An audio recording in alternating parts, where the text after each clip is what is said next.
Saudações, administradores e estudantes de administração. Eu sou o professor Janaíbe, bem-vindo. E é um prazer estar aqui para mais uma aula com vocês. Primeiramente, eu sou administrador, formado em administração pela Faculdade Adalma Rosado. Sou formado também em gestão de recursos humanos pela Anhanguera Uniderp e pós-graduado em gestão pública municipal pela UFP. Sou professor tutor da UFP, do SEAD, há 4 anos. E hoje nós estamos aqui para falar um pouco sobre a administração no século XXI. É um conteúdo que você necessita, por isso não saia daí. E vamos à aula.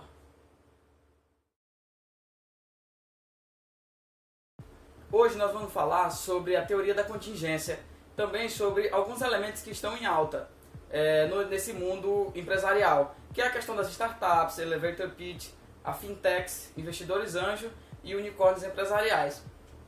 Então, segundo o próprio Chiavenato, lá em 2004, página 22, as empresas bem-sucedidas são aquelas que conseguem adaptar-se adequadamente às demandas do ambiente. Ou seja, não adianta a empresa ser forte internamente se ela não consegue se adaptar ao ambiente.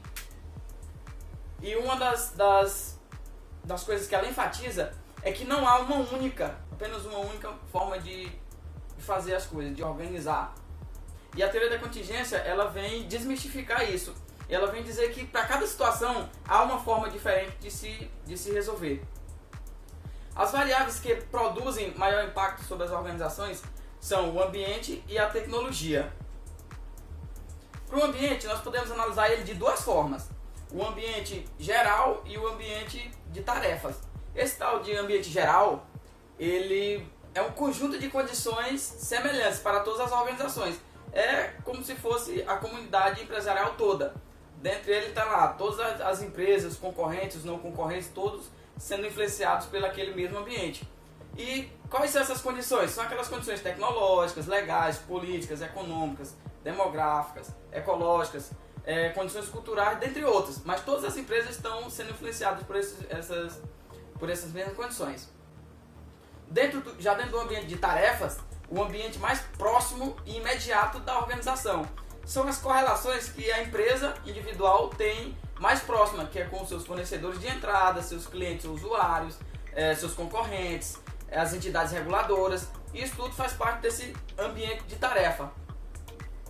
Dentro disso, a gente encontra o ambiente interno da empresa, que é uma coisa chamada de clima organizacional. O clima organizacional da empresa é a parte do ambiente organizacional percebida ou experimentada pelos participantes da organização, que influencia o seu comportamento.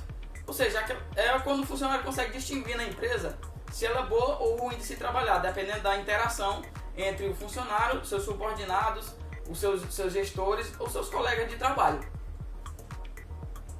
Dentro também da teoria contingencial, ela vem enfatizar uma coisa chamada de estratégia organizacional. Como foi dito antes, ela começou a estudar a empresa como um todo. Isso foi chamado de análise SWOT, ou análise fofa, que seria as forças, oportunidades, fraquezas e ameaças. E ela consiste em quê? Em identificar nossas forças para poder potencializar nossas oportunidades e diminuir as nossas fraquezas e se proteger das nossas ameaças. Esse é o mais simples que a gente pode falar sobre essa questão da análise SWOT. Logo após essa questão ambiental, vem também a questão tecnológica. O que seria essa tecnologia? Tecnologia é o conhecimento que pode ser utilizado para transformar os elementos materiais em bens ou serviços, modificando sua natureza ou as suas características. A tecnologia ela vai desde a primeira escrita à mão até o ciborgue mais avançado. Para Joan Woodward, citado por Chiavenato 2004, lá na página 400, a tecnologia adotada pela empresa ela determina a sua estrutura e o comportamento organizacional. Posteriormente a essa contingência toda, a gente vai falar sobre as startups. O que seria uma startup? Qual é a diferença da startup e das empresas que são abertas todos os dias? O que as diferencia é que as startups elas são empresas jovens recém-criadas, que geralmente são baseadas em tecnologia e têm duas opções: evoluir e se tornar uma empresa de sucesso ou fechar as portas. Essa é a diferença. As demais empresas são feitas para se perpetuar, mesmo sem ter essa grande evolução. Um exemplo dessas startups são as fintechs, que são empresas baseadas totalmente em tecnologia. São startups que trabalham para inovar e otimizar os serviços do sistema financeiro. E a sua ideia pode ser a próxima. Bem, pessoal, nós estamos chegando ao fim da nossa videoaula e eu vou deixar duas questões de fórum para a gente pensar um pouco, colocar esse conhecimento em prática. A primeira, a sua boa ideia, mesmo estando em uma cidade sem estrutura, pode vir a se tornar o próximo unicórnio brasileiro?